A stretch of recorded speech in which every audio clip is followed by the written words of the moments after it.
Hi, I'm McCutcheon Freechild. Hi, I'm Rachel Castellato. Hi, I'm Jonah McCutcheon. We're with Public Citizens Democracy is for People campaign, and we're speaking to you on behalf of the Money Out Voters In Collaborative. We're speaking to you because most likely you're part of planning the McCutcheon Rapid Response events, and we're glad you're watching this.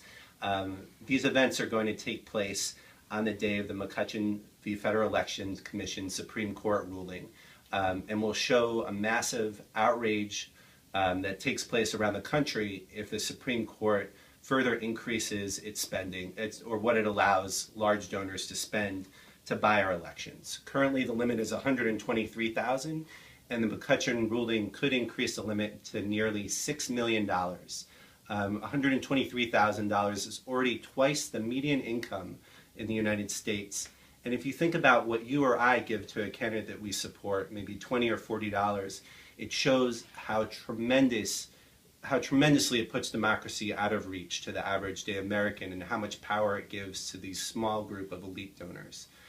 So we're going to talk to you today about how to plan your action, and we're really glad that you're here to do it, because these actions will be historic in making a stand and in changing the tide against our democracy being bought and sold. First, I want to talk to you a little bit about where to hold your event. You should hold your event in a public place, and that's the most important thing. So a place that has a lot of foot traffic and car traffic can get a lot of public attention. Ideal places, once you know you're in a public place, an ideal place could be a congressional office. If you have a congressperson who's supportive, have them come and speak, or have one of their staff people come and speak. If you have a person who hasn't supported an amendment, hasn't supported public finance or other reforms that you support, ask them to. Say in the media that now is time that your congressperson takes action. Or have it at a state legislative office, a city hall, but most importantly, have it where people will see you. So now Rachel is going to talk to you about what type of event to hold. Well, when will you have your event? Your event will take place the same day that the Supreme Court issues its ruling on McCutcheon. The Supreme Court issues its rulings at 10 a.m. on Tuesdays, Wednesdays, and every third Monday. Now, this could happen anytime between this week and the end of June, so it's really important to start planning now. We're suggesting that you hold your event around 5 or 6 p.m. around rush hour so that a lot of people can attend. Unless you're a student on a campus, then it's probably better to hold your event around noon.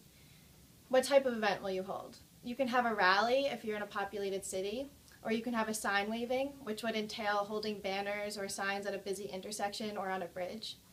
If you're interested in ordering signs from Public Citizen, you should email amendment@citizen.org. You can also hold a petition gathering, or you can have a station for people to stamp messages on money from Stamp Stampede that say things like not to be used for bribing politicians.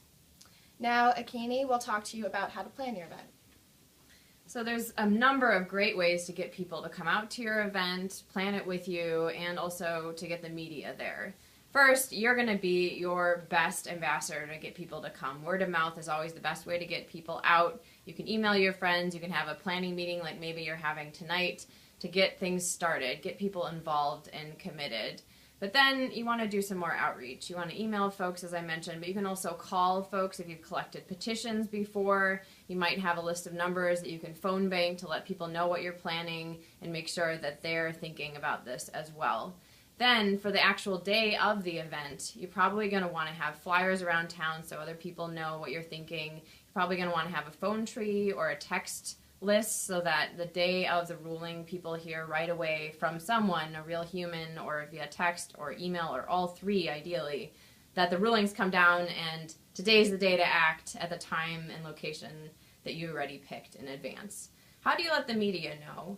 Well, on our website, moneyout-votersin.org, you can find a sample media advisory, a sample letters to the editor, and other tools to help you make sure the media is on alert in advance that this is going to be happening. So if you have a media list, you can also create one of TV, radio, and written news to let them know in advance. Give them a call, send them an email with a media advisory that this is going to be happening. And then on the day of the ruling, of course, send them the information as well. So those are great ways to make sure that people are hearing about it, getting excited and angry about what's going on. Again, that's moneyout-votersin.org, where you can find all of these great resources. Now back to Jonah. Thanks, Akini and Rachel. So make your event fun. Have fun planning it. Do a public action that will gather media attention and will gather people's attention. Have puppets, have street theater. Do things that will make it exciting. But don't feel intimidated. If you don't have the time or energy to plan something large, or you live in a small area where you can't bring a lot of people together, putting your event up on the map is an important step, because you'll see all the organizations on MoneyOut-Voters-In that are participating and are going to be driving people to come to your event. So don't feel intimidated if you don't have a lot of time to plan, but the more you do, the more powerful a message you'll send. Also, we want to emphasize that this is a movement building event. And we encourage you to gather petition signatures when you're out there so you can follow up with people and keep organizing. This is not just a one-time action, but something in part of our bigger movement to reclaim democracy for the people. So thank you again for being part of this. We're really excited to keep working with you on it. You can email us at amendment@citizen.org. That's amendment@citizen.org. And we'll answer your questions and work with you to help you plan your action. So thank you again for being part of this historic event with us. Money out! Voters in! Money out! Voters in! Money out! Voters in! Go for it!